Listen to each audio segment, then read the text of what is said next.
केंद्र सरकार ने आरएसएस पर लगे 58 साल पुराने प्रतिबंध को हटा दिया है। अब सरकारी कर्मचारी आरएसएस के कार्यक्रमों में शामिल हो सकेंगे।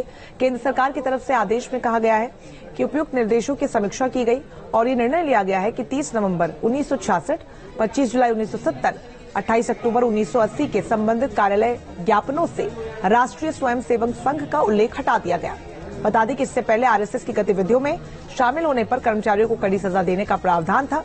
केंद्र सरकार के इस फैसले का विपक्ष ने विरोध किया है, तो वहीं कांग्रेस पार्टी ने इस फैसले पर तीखी आलोचना की, जिसमें आरएसएस की गतिविधियों में शामिल होने को लेकर 6 दशक पुरानी पाबंदी को हटा दिया गया है। तो विपक्ष अब इस पूरे मुद्दे पर सरकार पर हमलावर है। अज़दुद्दीन ओवैसी ने तो अपनी बात को सामने रखते हुए ये कहा कि ऐसे तो सरकारी कर्मचारी निष्पक्ष नहीं रह पाएंगे। तो 58 साल पहले जो बैन लगा था, 58 साल बाद इसे हटा दिया गया है। अब इसके चलते आरएसएस के जितने भी कार्यक्रम होंगे उसमें सरकारी कर्मचारी बिना किसी पाबंदी के शामिल हो पाएंगे।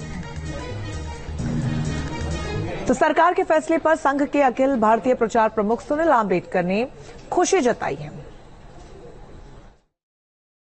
राष्ट्र की सुरक्षा, एकता, अखंडता एवं प्राकृतिक आपदा के जितने भी समय आता है, उस समय समाज को साथ में लेकर संघ के कार्यकर्ता लगातार अपना योगदान देते हैं। ऐसे कार्यों को समाज के विभिन्न प्रकार के नेतृत्वों ने समय समय पर संघ के इस कार्य की प्रशंसा भी की है,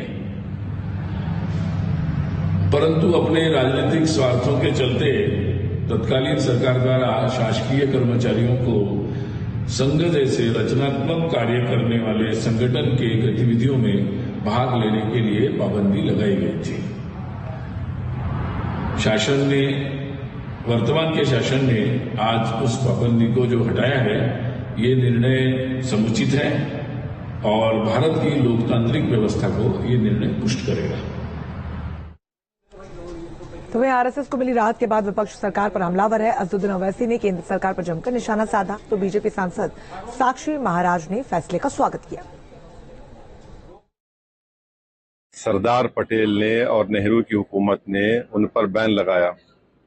उन पर बैन इसलिए निकाला गया क्योंकि उनको ये मानना पड़ा कि वो भारत के संविधान को मानेंगे, वो भारत के नेशनल फ्लैग को मानेंगे और उनको अपना एक रिटर्न कॉन्स्टिट्यूशन देना पड़ा और उसमें कई कंडीशंस थे जो पॉलिटिक्स में हिस्सा नहीं लेंगे।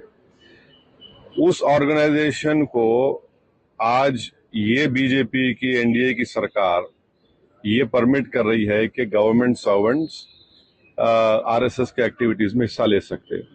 तो ये मैं समझता हूँ ये बिल्कुल गलत। वो भारत की डाइवर्सिटी को, प्लुरलिज्म को नहीं मानते। वो तो हिंदू राष्ट्र के ऊपर कसम खाते हैं।